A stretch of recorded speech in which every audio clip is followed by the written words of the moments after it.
গোস্ত আনছে যে এই জন্য রাগ করেন নাই। আসসালামু আলাইকুম ভাইয়া, কি করতেছেন ময়লার ভিতরে? বুঝতে পারছেন খাবার নিয়ে আসছি না? উঠেন, এখানে আসেন। কেমনে বুঝে যান আমি খাবার নিয়ে আসবো যে এটা? এখানে বসেন।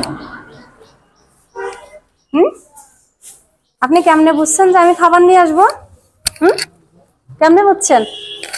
তাইলে খাবার তো খাওয়া হয় না দুপুরে, না? আজকে কি? আজকে কুরবান, জানেন আপনি? হ্যাঁ, একটু কথা বলেন। অনেকজনকে এই যে ভাত ভাত দিয়ে খেতে হবে, খালি মাংস তো খাওয়া যাবে না। আচ্ছা, রাগ করেন নেই। এখন দিবেন যে হাত, আচ্ছা দোন, যেমন আপনার ইচ্ছা। দেখেন, আপনারা এই ভাইয়ের ভিডিও হয়তো আগেও দেখছেন। হ্যাঁ, দেখি ভাইয়া একটু তাকান তো, একটু পানি খান, আগে একটু পানি খান, অনেকক্ষণ তো কিছু খান নাই। আমি আপনাদেরকে এই ভাইয়ের ভিডিও আগেও দেখাইছিলাম। উনি আমার ওনাকে খুব ভালো লাগে।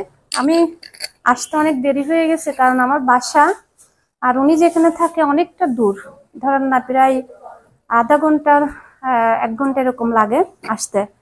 তো একটু দেরি হয়ে গেছে। ভাইয়া এখানেই থাকে। উনি আসছে এখানে 5 থেকে 6 বছর। ভাইয়া, আপনি এখানে কয় বছর হয়েছে আসছেন? হ্যাঁ, 5 বছর। উনি এখানে আসছে 5 বছর। উনি খুবই শান্ত। তো আজকে একটা ঈদের দিন, আমরা বাসায় কত ভালো মন্দ খাবো, ওরা কেন খাবে না? ওদেরও আসল ঈদের মজাটা হলো এইসব মানুষদেরকে খাওয়াইতে পারলে। জানেন, আমি কিন্তু এখনো ঘরে কোনো খাবার খাই নাই। এখন বাজে 4টা। ওনাদেরকে খাওয়ানোর পরে আমি বাসায় যেয়ে খাবো, কারণ আমার যত সুখ এদেরকে ঘিরে। কারণ এদেরকে যদি আমি খাওয়াতে পারি, আমার মনে হয় আমি নিজেই খাইছি।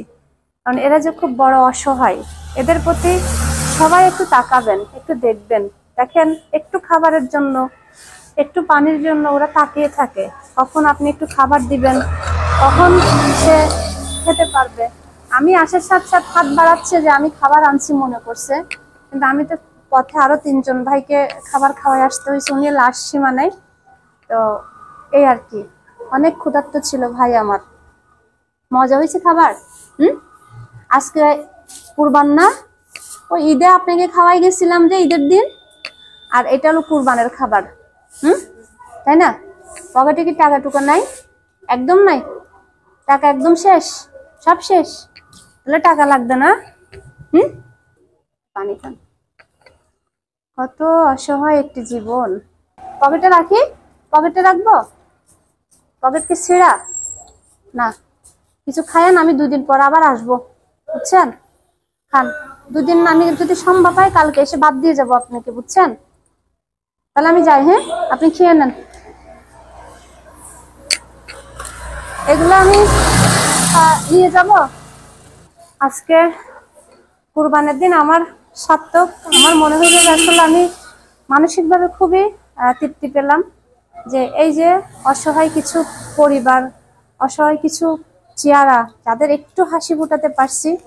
হয়তো পরিবারের কাছে ফিরে দিতে পারতেছি না, তবে খাবার তো খাওয়াতে পারতেছি। এই হলো আমার সংসার, এই হলো আমার জীবন আর কি। একটু বুঝতেই পারতেছেন। হ্যাঁ, কি হাসি আসতেছে যে? রাগ তো করেন নাই না? আমি যে দেরিতে খাবার নিয়ে আসছি। গোস্ত আনছে যে এই জন্য রাগ করেন নাই।